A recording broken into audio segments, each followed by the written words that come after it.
Fala aí, meu amigo, minha amiga ligados no Toque Passa, chegando nessa quinta-feira para falar, é claro, de NFL, porque hoje tem Thursday Night Football, abrindo a semana 13 com Dallas Cowboys e Seattle Seahawks. Vamos falar desse jogo. Vamos falar também de Aaron Rodgers voltando para os Jets e também treinadores que estão de saída. Muita coisa pra gente comentar aqui. Eu quero contar com a sua colaboração, aquela curtida no vídeo, aquele comentário aqui embaixo, interação que ajuda tanto a gente a crescer. Chegou agora, seja muito bem-vindo. Eu sou o Rafael Bellatini, esse aqui é o Toque Passa, a gente fala muito de NFL. Se inscreva no canal, compartilhe o Toque Passa. Participe aqui, se puder ajudar um pouquinho mais ainda, faça parte do nosso clube amigo ligado, seja um apoiador do Toque Passa, tem vantagem, tem um grupo no Telegram que é espetacular, ó, forrado ali, é divertido demais. Com 200 assinantes, vou sortear mais uma jersey, uma réplica da The Duke, que é a bola da NFL, e 3 camisas da Fanatic Sport Nation. Todo mês eu sorteio camisa da Fanática, não conhece a Fanática ainda, tá perdendo tempo, aqui embaixo tem link, tem cupom de desconto. Também faço o convite para você conhecer a BetMais. Aqui embaixo tem o link para você abrir a conta lá, você que gosta de apostas esportivas. A BetMais é o parceiro do Toque Passa, um site de confiança. Vai nessa então. E vamos nessa, então, porque tem muita coisa para falar. Roda a vinheta. Vou começar aqui fazendo um convite também para você deixar seus palpites. Eu e o Tiba 4P lá, aliás, o Tiba que faz todo o trabalho, ajuda demais aqui. Ele faz uma enquete lá para cada um dar os seus palpites em cada um dos jogos da semana 13. E tá aqui embaixo, na descrição tem o link lá, deixa o palpite até as 9h30 da noite no horário de Brasília, tá? Prazo hoje, 9h30 da noite. E semana passada quem acertou mais foi o Ricardo Pina, o maior fã que eu já vi do Justin Herbert, um cara que, putz, fãzaço, tá deixando até o cabelo crescer igual ao do Herbert. Ele acertou 13 de 16 nos palpites, uma precisão parecendo o Herbert nos passes, então vamos ver se você manda bem. Meu palpite para o jogo de hoje vai estar no vídeo, né, no finalzinho desse vídeo, e amanhã eu venho para dar o palpite para todos os jogos do domingo. Então fica ligado aqui no Toque Passa e vamos começar falando de Aaron Rodgers. Claro, né, foi a grande notícia da quarta-feira, porque o New York Jets abriu a janela aí de retorno para o Aaron Rodgers, que voltou a treinar com o restante do elenco nas instalações da equipe. Há exatas 11 semanas, Aaron Rodgers passava por uma cirurgia para reconstruir aí o tendão de Aquiles, reparar o tendão de Aquiles, lesão que ele sofreu nos primeiros snaps da estreia do time na temporada, aquela frustração tremenda.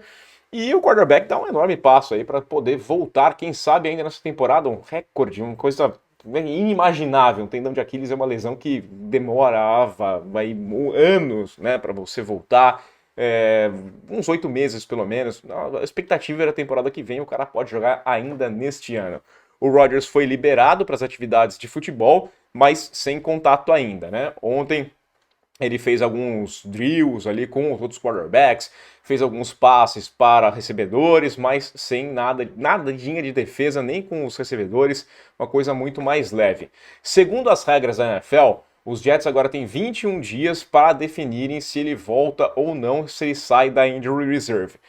O prazo termina no dia 20 de dezembro, 4 dias antes do jogo contra os Commanders, que é aí apontado como a janela para que ele volte a jogar. A imprensa que esteve presente no jogo ontem, no treino ontem dos Jets, não pôde fotografar nem filmar a parte dos treinos dos quarterbacks, como geralmente acontece, os caras liberam, né?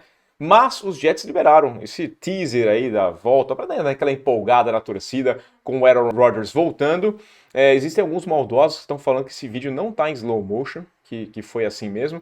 Mas é maldade, né? Mas, cara, é um pouco de verdade, porque tem um outro vídeo que apareceu aí nas redes sociais dele correndo, né, que, cara, me parece que existe um longo caminho para a volta ainda, né, você percebe que tem uma certa insegurança, tá meio travado, parecendo um robozão ainda, meio engessado, né, usando um termo mais assim.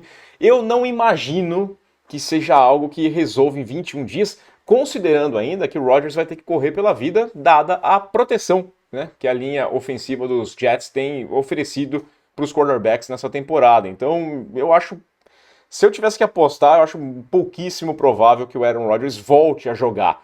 Ele tá lá fazendo o trabalho, tem que fazer. E é até bom pensando no próximo ano, aquela interação, ajuda até o ânimo do time, né? Pô, vamos trabalhar um pouco mais porque o cara tá voltando aí, aquela empolgação. O Robert Saleh falou que não tá colocando em risco nada a saúde ali do Aaron Rodgers, que ele foi liberado pelos médicos. É mais uma parte do processo de recuperação. Se ele tiver condições ou não, vai decidir lá pra frente. E que ele não tá fazendo nada diferente do que ele faria se estivesse fora ainda, né? Estaria treinando sozinho, agora ele tem a chance de passar para os recebedores do time, é só isso que mudou basicamente. Rodgers que completa 40 anos neste sábado, dia 2 de dezembro, e é estranho ele tá voltando assim tão rápido, mas ele maluco não é, né? Dá para cravar isso, tá? O quarterback já falou até em entrevista lá do Pat McAfee que a sua volta depende dele estar 100%, ele tem condições físicas até de se proteger, né? Essa questão de ter que correr pela vida dele, e das chances dos Jets em fazer playoff. Neste momento os Jets estão 4-7, em penúltimo na AFC, na frente apenas do New England Patriots. As chances em todos os sites aí de estatísticas é de 1%. Então eu acho que faz parte do Aaron Rodgers Show, né? É parte do pacote. Ele tem que estar na mídia, ele tem que ser falado o tempo inteiro. A gente sabe como funciona off-season. Vai jogar, não vai jogar? Ah, vai se aposentar, vai ficar nos Packers, vai sair, para onde vai? Sempre tem que falar do Aaron Rodgers. Como ele tem uma lesão muito longa, peraí, talvez eu volte antes, hein? Talvez eu não deixe de falar de mim, não. E também aproveita e vende aí tratamento com chá, com golfinho, sei lá o que está acontecendo com o Aaron Rodgers, mas eu acho pouco provável. Se depender das chances de playoff dos Jets, me parece zero a chance dele voltar nessa temporada ainda. Rapidamente ainda por quarterbacks, vou falar de Joe Flacco, né? Desenterramos aqui o Joe Flacco porque ele foi anunciado agora como o quarterback 2 no roster da equipe do Cleveland Browns, tomou a vaga que era do PJ Walker e a gente pode ter tem uma grande chance de ver o MVP do Super Bowl lá de 2013 jogando nesse final de semana. Isso porque o Dorian Thompson-Robinson está passando pelo protocolo de concussão, ele é o QB1 e não treinou ontem, então tem grandes chances de termos Joe Flacco jogando contra os Rams no domingo, e aí eu vou realizar um sonho meu, né? Vou comentar um jogo do Joe Flacco, porque eu vou estar na partida entre Rams e Browns neste domingo, a partir das 6h25 da tarde na tela da ESPN3, eu e Thiago Alves. Entretenimento vai rolar, certeza. Joe Flacco em campo, vai ter entretenimento. Vamos ver, cara, não pensei que eu ia comentar um jogo do Joe Flacco. Já em New England, Bill Belichick diz que não tem, mais uma vez, né? Não sei quem vai ser o quarterback titular, todas as entrevistas, não vou garantir isso.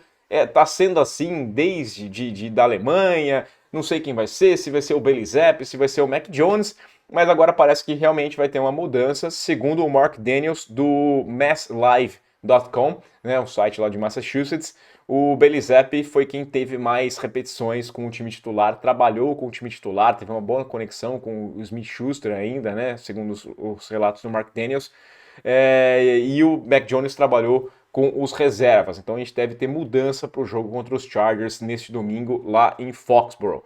O Bailey Zappi foi titular pela última vez na semana 6 da temporada passada, quando o Mac Jones ainda estava machucado, gerou toda aquela badalação, nossa, porque a escolha número 4 é o novo Brady, e depois a gente sabe o que rolou, né? Não era tudo aquilo, depois o jogo contra os Bears ele acabou sendo exposto um pouquinho, na pré-temporada não conseguiu não só vencer o Mac Jones, como acabou sendo até dispensado do time, voltou para fazer parte do practice squad, e tá aí tendo, quem sabe, mais uma chance como titular.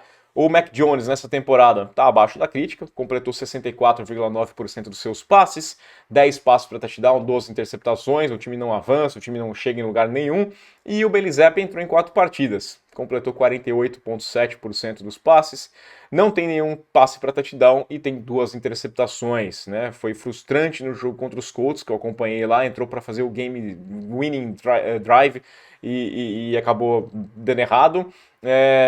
No domingo, o Jones e o Zapp combinaram aqui para 21 de 35 nos passes, 136 jardas contra os Giants e 3 interceptações. O Mac Jones lançou 2, o Bailey Zappi lançou 1 e os Patriots perderam. Então aí, caminhando em busca de um novo quarterback no próximo draft.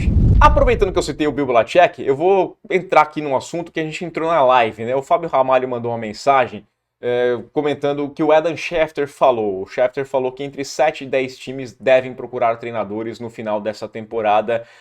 Foi na live, rapidamente a gente chegou nesses 7 nomes, né? Lembrando que 2 já foram demitidos, o Josh McDaniels na equipe dos Raiders e o Frank Reich na equipe dos Panthers. Mas como era live, eu acho que agora eu quis trazer esse assunto de volta para falar um pouquinho da situação, porque tem vários treinadores que estão em situação de ser demitido, que a gente acha que deveria ser demitido e não vai ser demitido, que possivelmente não vá ser demitido, e alguns caras que podem pintar aí, né, numa demissão. Eu vou começar justamente pelo Bill Belichick, para aproveitar o gancho, né? Eu não acho que ele seja o principal nome a ser demitido, mas o clima eu acho, apresenta, né? Me passa essa sensação, principalmente pelo silêncio do Robert Kraft. O Kraft é um cara que gosta muito de falar com a imprensa, não tem falado ultimamente. Lá no meio do ano ele deu entrevista falando que era playoff, ou então ia ter que ter mudanças, mas aparentemente renovou o contrato com o Bill Belichick, deu uma extensão do contrato. Então, né, eu não sei, a gente fica nessa sensação meio dúbia. Eu, de certa forma, eu lamento muito se isso acontecer, porque o velho rabugento tem um histórico incrível nos Patriots. A história tá marcada lá. Eu queria ver ele batendo recorde de vitórias para um treinador na equipe do New England Patriots. Eu queria, de fato, ver. E eu acho que ele ainda é um bom treinador. Tem alguns erros. Eu gostaria que ele ficasse mais com um general manager, né? Eu acho que isso é muito claro. Ele tem 71 anos, talvez no passado ele conseguisse gerir essa coisa de, sabe, de dar conta de tudo e não tá conseguindo. E além do que, precisa de um general manager para deixar ele, fazer ele parar de empenhar amigos lá na comissão, sabe? O ano passado, pô, a história do Matt Patricia com o Judge, aquela matou, que ela quebrou o Mac Jones. O Mac Jones fez uma boa temporada de calouro, depois ele teve uma temporada absurda, as decisões dele de free agency. Eu não vou nem falar de draft, porque eu acho que o draft do Mac Jones foi correto, né? A postura no draft foi correta. Nesse ano também foi correto. Fez a troca, acabou ferrando os Jets e pegando o jogador que ele queria ainda. Mas tem algumas coisas que precisam mudar. E até essa questão, né? Falam dele ir para os Chargers, que os Chargers estariam interessados. Se ele for para Los Angeles, eu duvido que alguém vai oferecer o cargo para ele com a situação também de ser o general manager. Acho que ele estaria debaixo de alguém. Então, por que não fazer isso em New England? Por que não topar ficar ali como treinador apenas e deixar alguém ter as decisões mais cabulosas, né? Não sei. Às vezes também a relação, né, desgastou. Normal, acontece. Relacionamento entre casal rola. Eu já falei isso aqui. Bill Belichick e Tom Brady. Ah, a relação desgastou. Falei, cara, um relacionamento de namorados, ele desgasta e tem partes bem mais interessantes, né, do que um jogo de futebol americano. Imagina, né, nessa relação profissional. Então pode ter sido um desgaste natural, mas eu não gostaria que o Belichick fosse demitido. Já que eu falei também dos Chargers, o Brandon Staley é outro nome que aparece aí como um dos possíveis demissionáveis, aí, demitíveis, não sei qual que é o verbo que eu posso usar aqui. Mas não sei nem se eu estou inventando. Provavelmente eu estou inventando o verbo e meu professor, o Gleison, vai ficar bem bravo que eu fiz isso. Mas tá aqui, né? Ele é sinônimo de técnico ruim hoje na NFL. Quando você fala assim, nossa, tem tanto técnico ruim, automaticamente você lembra do Brandon Staley. O Staley virou head coach dos Chargers há 3 temporadas, tinha passado apenas 4 anos na NFL.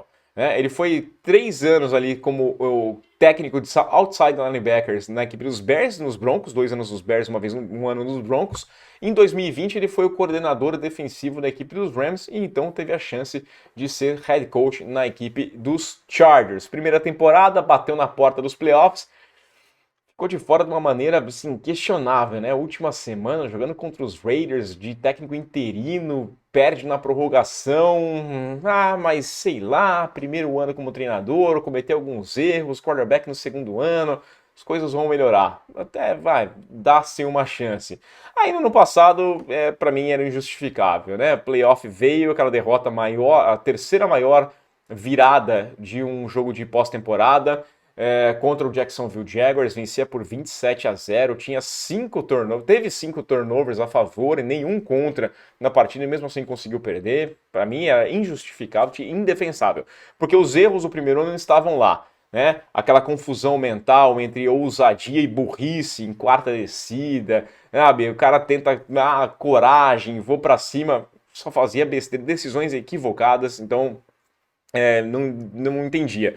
Esse ano tudo encaminha para ficar fora dos playoffs de novo, 4-7 na temporada, e a defesa é um desastre, né? Era pior em jardas totais por partida, pior contra o passe, né, em jardas por partida, pior em jardas corridas por tentativa, terceira pior em jardas corridas após o primeiro contato, e ele foi contratado justamente porque era uma mente defensiva, e a defesa é uma porcaria. Os Chargers deveriam mudar, vão fazer isso?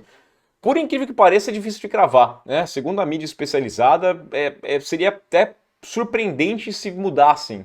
Por incrível, é incrível, né? Mas Ao que tudo leva a entender, eles vão dar mais uma chance pro Brady Staley. Talvez ele tenha alguma prova aí de assassinato, alguma coisa do gênero, sabe? Incriminadora contra alguém. Não é possível. Mas o front office dos Chargers é moroso e deve manter o treinador. Incrível, né? O que pode complicar o Staley é a própria língua. Ele está se queimando. A gente sabe que a NFL vive muito de aparência, de imagem, e as entrevistas dele, ele pegando pilha contra repórter, podem levar o pessoal a mudar de ideia e falar assim, cara, ele não está suportando a pressão, a imagem está ficando ruim, então talvez seja melhor abrir mão do Brandon Staley. Outro cara que vive situação semelhante, né, sinônimo de ruindade e de apoio de bastidores, é o Arthur Smith, dos Falcons. Muitas decisões questionáveis mesmo, o talento tem de sobra, é um ataque que, pô, formado por vários jogadores que foram pick top 10 nos últimos drafts, a gente está vendo render cada vez menos, né? O Pitts é uma decepção, o Drake London nunca explodiu, o Bijan Robinson nessa temporada sendo pouco utilizado da forma que a gente imagina que ele deveria ser utilizado, decisões erradas na posição de quarterbacks, né? Demais mesmo. Mas a ruindade da NFC Sul ainda está deixando o time, né, na liderança e sonhando com uma vaga na pós-temporada, e o Arthur Smith pode seguir. É o erro de avaliar apenas o resultado e não aí o desempenho. O Arthur Smith tem um total apoio do Arthur Blank. Né? Essa é a informação que a gente recebe. Que o Arthur Blank apoia demais o Arthur Smith, talvez seja uma aí a lealdade, fidelidade entre Arthurs. Pode ser o caso. Né? O time está 4-6 na temporada. Aliás, o time agora está 5-6 na temporada, né? Mas quando estava 4-6, tinha perdido 4 dos últimos 5 jogos, agora perdeu 4 dos últimos 6 jogos. Os reportes eram de apoio irrestrito. Né? Cara, vai ficar, não tem erro não. Desde que ele chegou no time há 3 temporadas também, tem 19 vitórias e 26 derrotas. Fechou as 2 primeiras temporadas dele com 7 vitórias e 10 derrotas. Na primeira, perdeu todos os desafios que fez, 2 desafios, perdeu os 2. Na segunda temporada fez 4 desafios, ganhou 2, perdeu 2. Nesse ano ele tá 5-6, né? Vencendo essa horrível divisão e fez 4 desafios, venceu apenas 1. Ele toma decisões erradas de todos os pontos e o desafio é um absurdo, né? Como ele é ruim de desafiar. Mas a NFC Sul é tão ruim, tão complicada, que, assim, um técnico já foi e os outros 3 podem ir embora. Tô falando aqui do Arthur Smith, mas o que falar do Dennis Allen do Saints, que também é uma decepção, é outro que corre risco. Né? Os Saints entraram como favoritos dentro da divisão. A divisão era ruim e eles tinham um time interessante. Então entregando um futebol tão ruim ou pior do que o dos Falcons. Aliás, perderam no final de semana. Mesma campanha dos Falcons, mas com a derrota no final de semana, no primeiro encontro entre eles, estão ficando atrás no critério de desempate do confronto direto. Tem mais um encontro lá na última semana. O ataque é fraco, é comandado pelo Derek Carr, que foi uma aposta do Dennis Allen, aquela relação com o Dennis Allen não está funcionando. A defesa é a melhor parte do time, mas tem muitos problemas para pressionar quarterback, para parar jogo terrestre. O time é muito ruim, Eu acho que o Dennis Allen corre mais risco, inclusive, do que o Arthur Smith, porque ele não tem, assim, tanto apoio da direção, pelo menos é a informação que chega pra gente. Todd Bowles, na equipe dos Buccaneers, é outro cara que pode, né? O time tá 4-7, perdeu 6 dos últimos 7 jogos. No ano passado, com o Tom Brady, acabou vencendo a divisão, mas com campanha negativa. Foi para os playoffs porque era obrigado a ir alguém da divisão, mas né, passou vergonha contra o Dallas Cowboys. Os Glazers são os donos do time, tradicionalmente dão ali 2 anos para cada treinador, né, mostrar um trabalho. Vaga nos playoffs no passado eu acho que não vai ser o suficiente para segurar. Eu acho que o Todd Bowles vai rodar. Cara, o time não empolga, o time não embala, tem talento, né? Dos dois lados da bola tem talento e não consegue ter uma constância. Gestão de relógio é péssimo para ele. Eu acho que o Todd Bowles devia focar mais em ser coordenador defensivo, que é um bom trabalho que ele faz, mas como head coach não engata. E um bem perto de cair, né? Na NFC ainda, mas agora indo para o leste, que na verdade já caiu, mas está lá ainda, é o Ron Rivera. O Josh Harris comprou o time o Rivera é mobília antiga, tá lá, esperando para ser trocada. Não fazia sentido mudar no começo da temporada, o acordo foi oficializado em agosto apenas, então não tinha nem como você começar a temporada mandando o técnico embora. Rola, ver o que vai girar, então, mas para mim vai mudar. O Bieniemy, que está lá como coordenador ofensivo, pode vir a ser o novo treinador. Eu não gostei de uma coisa só, se o futuro não é o Rivera, se você vai atrás de um head coach, por que então abrir mão dos seus excelentes pass rushers, né?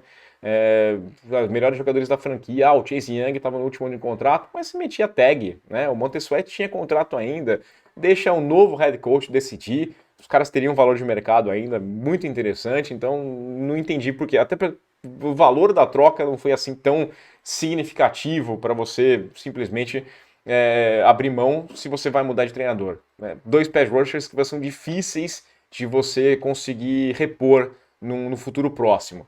E aí a gente já falou 6 nomes, né? O que daria 8, né? Somando os 2 que já caíram. Mas tem alguns adicionais que aí tem algumas condições que são complicadas, mas que eu entenderia. Por exemplo, já falei aqui outro dia do Robert Saleh.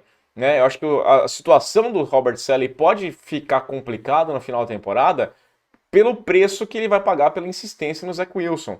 O time pode ter o Aaron Rodgers saudável em condições de jogar um final de temporada ou uma pós-temporada, mas não ter essa vaga porque ele simplesmente ficou abraçado com aquela porcaria, né? E o ataque sofrendo, a defesa se frustrou. Então eu acho que a lesão do Rodgers vai acabar ajudando, porque o Aaron Rodgers topou jogar com o Robert Saleh e não teve essa chance. Então meio que assim, vai ter essa desculpinha, mas ele tá com o traseiro mais quente do que a gente imaginava que ele estaria. Por conta, eu gosto do trabalho do Saleh, já falei aqui, mas é injustificável o que aconteceu recentemente com esse ataque. Kevin Stefanski dos Browns também é outro que pode se salvar pela lesão, mas também tá com a batata assando, porque o Deshaun Watson se machuca depois do melhor jogo que ele fez com a camisa dos Browns. Mas e aí? E antes? E por que não estava rendendo antes? Por que o ataque não ia adiante com o Deshaun Watson e o Stefanski? Ia embalar, sabe? O Deshaun Watson foi uma aposta muito cara. Ele tem que dar certo. Não dá para se livrar do Deshaun Watson pelas questões contratuais. Então você pode buscar um novo treinador. A defesa é um absurdo, mas o ataque é desastroso e não sei. Sei não. O Stefanski não me surpreenderia tanto. O Matt Eberflus, na equipe dos Bears, trabalho horrível, o time é um desastre, né? Venceu aí na segunda-feira, mas sem marcar um touchdown. Só que ele tem aquela carta da herança maldita, né? Ele vai usar a justificativa de que o Justin Fields não era o quarterback dele, não é a decisão dele, e ele tem que ter uma chance com o quarterback ele escolher. Eu apostaria que ele vai destruir o Caleb Williams, mas às vezes é de fato só isso. Eu acho o Eberflus um técnico ruim, que vai se salvar porque tem essa defesinha aqui, né? Um cartão de saída livre da prisão. E temos também o Sean McDermott dos Bills. Esse aqui é um assunto mais delicado, mais pesado. É um tiro mais longo aqui, né? Dificílimo, eu diria. Acho que ele tem um bom relacionamento com a família, os Pegula ali e os donos do time. E também fez grandes coisas. Ele tem muito crédito. Ele pegou uns Bills que eram piada na NFL e levou para o protagonismo, colocou no holofote, sendo apresentado como um contender, né? Com um favorito, inclusive, a ganhar a Super Bowl, que acabou não ganhando. Mas se ficar fora dos playoffs nesse ano, pela frustração toda que teve nos últimos anos, pode complicar a coisa, tá? A gestão com o ataque desse saiu o Debo não funcionou, essa questão que queimou o Ken Dorsey, problemas de bastidores com alguns jogadores, já teve aquela treta com o Diggs. Para mim, a janela de Super Bowl parecia ter se fechado no final da temporada passada, quando foi eliminado sem competir contra os Bengals nos playoffs do ano passado, e eu acho que vai ter esse mesmo problema, né? Assim, se não conseguir chegar na pós-temporada, vão entender que a janela se fechou e que é hora de montar, reformular esse time, claro, ainda em torno do Josh Allen, e a mudança de treinador não me surpreenderia tanto assim. Quero saber a sua opinião, deixa aqui embaixo o seu comentário, que treinador que você acha que tem, que pode, que deve rodar no final dessa temporada. Vamos lá falar então do Thursday Night Football, abrindo a semana 13, teremos um jogo, convidando você a deixar seu palpite aqui embaixo, né, pra gente fazer essa brincadeira lá com o Tiba 4P, aqui embaixo na descrição, entra lá e dá o seu palpite. Cowboys recebem os Seahawks. É um jogo que não vai ter cara de Thursday Night Football, não é para ter cara de Thursday Night Football, porque não é semana curta. Esses dois times jogaram na quinta-feira da semana passada, né? Era o Thanksgiving, então eles tiveram a semana inteira para trabalhar, é para ser um jogo normal. E é uma partida importantíssima para os dois times. Para o Dallas Cowboys é a chance de seguir sonhando em, quem sabe, pegar os Eagles. Né? Tá 2 jogos atrás dos Eagles neste momento, só que os Eagles enfrentam os 49ers nesse final de semana, é um jogo que eles são até azarões contra os 49ers mesmo jogando em casa, e se perderem semana que vem, tem Dallas e Eagles jogando em Dallas. Então, pode terminar a semana 14 com os dois times empatados em 10-3 e 1-1 no confronto direto. Então, é a hora de sonhar. O torcedor do Dallas pode sonhar em ganhar a divisão ainda, mesmo tendo os Eagles com a melhor campanha da NFL no momento. Seattle já pensa que é a hora de se sustentar. Parece que assim, as últimas chances, né? O time chegou a liderar a NFC Oeste naquele série de tropeços da equipe dos 49ers, mas perdeu os dois últimos jogos para os 49ers na última semana e tinha perdido para os Rams antes, uma partida que foi mais pesada. Perder para os 49ers eu entendia como normal, perder para os Rams que foi o grande problema. Os Cowboys venceram os últimos 13 jogos que fizeram em casa. Nas últimas 3 partidas em casa, venceram por 10 pontos ou mais de vantagem. E a expectativa, o favoritismo é apontada dessa forma, né? Hoje eles são favoritos por 9 pontos e meio para o jogo. E se explica muito por questão do ataque. Teve a derrota do Dallas para os 49ers, que foi um jogo horrível do Dak Prescott. E desde então ele engatou uma ótima sequência. São 18 passos para touchdown e apenas 2 interceptações nessa janela. Os Cowboys venceram 5 dos últimos 6 jogos que fizeram. Só que a gente para e pensa, né? Venceu os Chargers, Rams, Giants, Panthers, Commanders e perdeu para os Eagles. Então o único jogo pesado perdeu, que foi para os Eagles. O resto eram jogos que deveria vencer. Os Rams, o Stafford machucado, os Chargers são essa besteira, Giants, Panthers, Commanders, não dá para exigir muita coisa. Seattle tá sofrendo. Geno Smith tá mais próximo do que a gente imagina do Geno Smith, né? Não é aquele Geno Smith do ano passado. E já são 20 posses consecutivas do ataque sem anotar um touchdown. Geno Smith, semana passada, foi sacado 6 vezes. Muitos têm reclamado que ele tá segurando a bola por tempo demais. Eu concordo com isso. Ele precisa soltar a bola um pouquinho mais rápido. Até porque tem um pass rush complicado agora pela frente da equipe do Dallas Cowboys. Olhando o confronto, cara... ataque. Seattle Seahawks tem o 22º ataque total da liga. Os Cowboys têm o 7º. Defesa, 20ª dos Seahawks, a 2ª dos Cowboys. Cara, no jogo aéreo, 18º o ataque dos Seahawks, o 7º da equipe dos Cowboys. Jogo corrido, 27º da equipe do Seattle Seahawks, 14º, aliás, para a equipe dos Cowboys. No pior momento dos Cowboys, eles ainda são melhores do que os Seahawks. Seahawks que não... Tá duvidosa a participação do Kenneth Walker, né? Mais uma vez, aquele problema no oblíquo que ele sofreu há 2 semanas contra os Rams e talvez jogue ou não, essa é a dúvida. Com relação à linha ofensiva, o Phil Hayes tá fora do jogo, já foi confirmado como fora do jogo. O Abe Lucas é a boa notícia, deve voltar ao time, então talvez ajude, compense essa proteção pro Geno Smith.